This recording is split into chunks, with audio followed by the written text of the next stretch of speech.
वैसे तो मैं प्रेम कवि हूँ, प्रेम कवि जिंदगी सब पर लिखा है, बट थोड़ा मैं लीक से हटकर, पिछली बार भी वैसे ही सुनाया था तो इस बार भी ठीक है। तो ये देहरादून में ही एक मूर्ति है, काफ़ी मतलब फेमस मूर्ति है, तो अगर किसी को समझ में आए तो हाथ खड़ा करिएगा कि किसके बारे में मैं बात कर रहा हूँ, ठीक है। तो पोइट्री का जो टाइटल है वो है महाप्रतापी वीर योद्धा, ठीक है। तो पोइट्री कुछ ऐसे स्टार्ट होती है। जिस मार्ग से मैं नित्य ही जिस मार्ग से मैं नित्य ही अपने काम पर जाता हूँ, उस मार्ग पर बहुत भीड़ रहती है। जिस मार्ग से मैं नित्य ही अपने काम पर जाता हूँ, उस मार्ग पर बहुत भीड़ रहती है। संभल कर चलना पड़ता है, संभल कर चलना पड़ता है। मैं भी संभल कर चलता हूँ, मैं भी संभल कर चलता हूँ, किंतु मेरी दृष्टि अनायास ही मार्ग के किनारे खड़ी उस मूर्ति पर रुक जाती है। किंतु मेरी दृष्टि अनायास ही मार्ग के किनारे खड़ी उस मूर्ति पर रुक जाती है। वो किसी भगवान की मूर्ति नहीं है, वो किसी भगवान की मूर्ति नहीं है, ना ही किसी देवी या देवता की है, परंतु उसके सम्मान में मेरी अंतरात्मा नतमस्तक हो जाती है।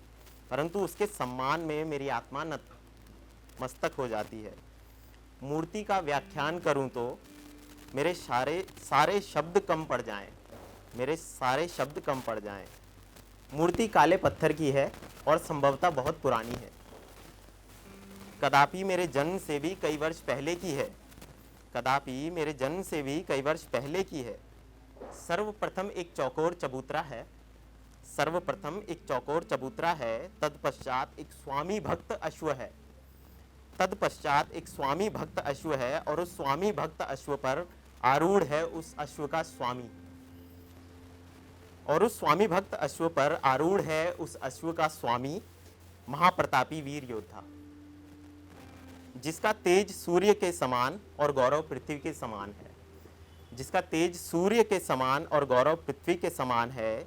दाएं हाथ में है शत्रुओं का सीना चीरने वाला भाला, दाएं हाथ में है शत्रुओं का सीना चीरने वाला एक मन के भार का भाला, एक मन यानी 80 केजीज। दाएं हाथ में है शत्रुओं का सीना चीरने वाला एक मन के भार का भाला, और बाएं हाथ में अश्व की लगाम थामे विजय के लिए बढ़ते हुए। बाईं ओर मयान में शत्रुओं का सिर, बाईं ओर मयान में शत्रुओं का सर धड़ से अलग करने वाली 2 तलवारें, मस्तक पर विजय तिलक और मुकुट, मस्तक पर विजय तिलक और मुकुट। अद्भुत है उनकी छवि और उनका पूरा वर्णन, अद्भुत है उनकी छवि और उनका पूरा वर्णन। लगता है कि मूर्ति सजीव है, लगता है कि मूर्ति सजीव है और रात्रि में जीवित होकर रक्षा करती है, लगता है कि मूर्ति सजीव है और रात्रि में जीवित होकर रक्षा करती है। मैंने उनके बारे में इतिहास की पुस्तकों में पढ़ा है, मैंने उनके बारे में इतिहास की पुस्तकों में पढ़ा है, और उनके बारे में टेलीविज़न में भी देखा है, और उनके बारे में टेलीविज़न में भी देखा है। उनकी मूर्ति मुझे आकर्षित करती है, उनकी मूर्ति मुझे आकर्षित करती है, और उनका व्यक्तित्व मुझे प्रभावित करता है। उनकी मूर्ति मुझे आकर्षित करती है और उनका व्यक्तित्व मुझे प्रभावित करता है। वो स्वामी भक्त अश्व भी अपनी सुदृढ़ वो स्वामी भक्त अश्व भी अपनी सुदृढ़ पीठ पर आरूढ़ अपने स्वामी के साथ मूर्ति बनकर, अपने स्वामी के साथ मूर्ति बनकर इसी प्रकार खड़ा रहेगा युगों युगों तक, इसी प्रकार खड़ा रहेगा युगों युगों तक। उसकी भी अमर गाथा सुनाई जाएगी जिसका नाम था चेतक।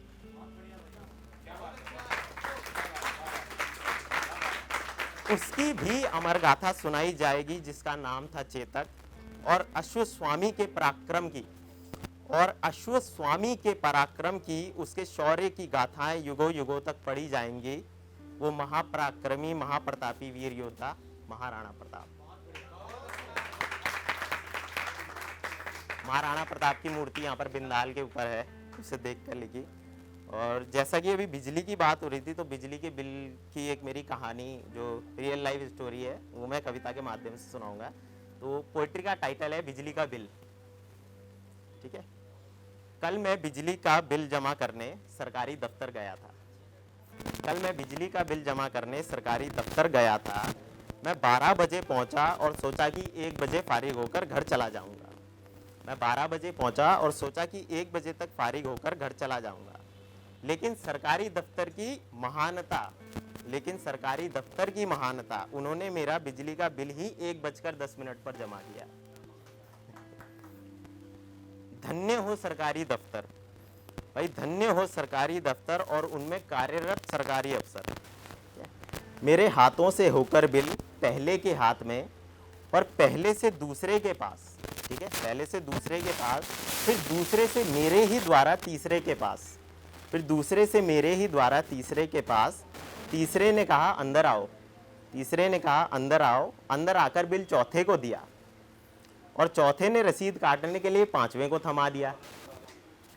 ठीक है, चौथे ने रसीद काटने के लिए पांचवें को थमा दिया। पर मैं पूरी बुद्धि पूरा विवेक लगाने के बाद भी नहीं समझ सका कि पांचवें ने क्या किया जब बिल की रसीद चौथे ने ही काटी फिर से, जब बिल की रसीद चौथे ने ही काटी फिर से। इस पूरी प्रक्रिया को होने में पूरा 1 घंटे का समय लगा, पूरी प्रक्रिया को होने में 1 घंटे का समय लगा।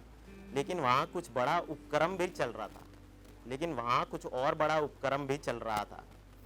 एक के खाते में से जा रहा था। अब वहाँ पे लेजर का ऐसा दिक्कत था कि एक के फाइनेंस में से निकल रहा था लेकिन दूसरे के फाइनेंस में वो रिसीव ही नहीं हो रहा था। उपक्रम भी चल रहा था, एक के खाते में से जा रहा था पर दूसरे के खाते में नहीं आ रहा था और उन दोनों का हल्का विवाद चलता ही जा रहा था। पर इतना तय था कि कुछ गड़बड़ तो है। पर खैर, मुझे तो अपने बिजली के बिल से मतलब था। आखिरकार बिल की रसीद कट गई, आखिरकार बिल की रसीद कट गई और मुझे राहत मिल गई, आखिरकार बिल की रसीद कट गई और मुझे राहत मिल गई। लेकिन उस दफ्तर में मैंने एक बात पर विशेष ध्यान दिया, लेकिन उस दफ्तर में मैंने एक बात पर विशेष ध्यान दिया कि वहाँ पर 2 पंखे, 1 कूलर, 2 ट्यूबलाइट, 1 बल्ब और 2 कंप्यूटर सिस्टम दिन में 1 बजे भी निरंतर चल रहे थे।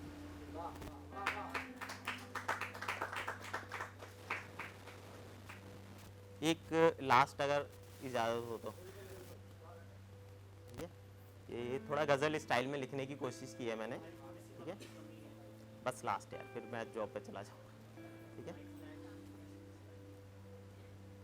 मैं लेखक हूँ, अपने एहसास लिखता हूँ, मैं लेखक हूँ, अपने एहसास लिखता हूँ, कभी अपना संदेह तो कभी विश्वास लिखता हूँ।